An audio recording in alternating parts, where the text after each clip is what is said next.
في فرح 8 اشخاص، واحد من المتزوجين احمد ابو زيد الجبالي. الف مبروك. العادات الجميله البسيطه، هنا يطبخون، هنا طال عمرك ينسبون الجريش هذا الفطور، وبعدها طال عمرك على الغد يحطون لك الرز ولا جريش بالسامن ما شاء الله. ابو العريس والله ونعم، والف مبروك. يا سلام على الشغله وتجهيز الغداء. وين تجهيز الغداء؟ الرز واللحم، لحم حاشي لحم هاشي ما شاء الله تبارك.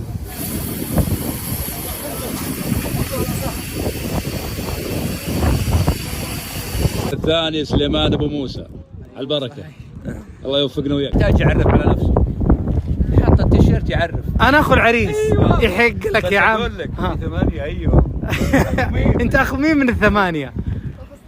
اخو سليمان اللي سلمنا عليه. عرضه ضمن التراث البادي، ضمن التراث الخليج العربي موجوده. وهذه تكون في وقت الزواجات فقط؟ وهذه تكون ان شاء الله في وقت الزواجات والافراح الموجوده. قبل الفرح بيكون عندنا سبقه العارضه، ده تدريب للجمال. هذا تدريب؟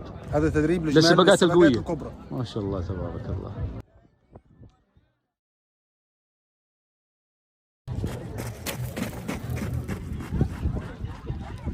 وهنا حتى الاجانب يركبون. اهلين اهلين يا مرحبا. وين معاصر ما شاء الله. والله الله يحييكم. الله يبقيك ما شاء الله، الله يعطيكم العافيه. ما شاء الله مبدعين، وعقبال السباقات الكبرى. نورت الفرح. نورك يا بعد راسي ما شاء الله تبارك الله. يلا تستورك عشان يلا بالتوفيق.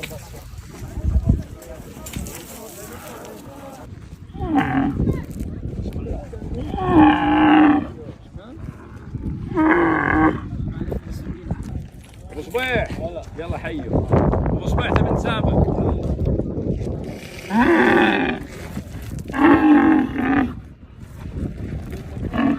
مرحبا بيكم. ما شاء الله العريس يباشر على الناس، مويه وكولا. يا شيخ الله يبارك لك، شكرا لك.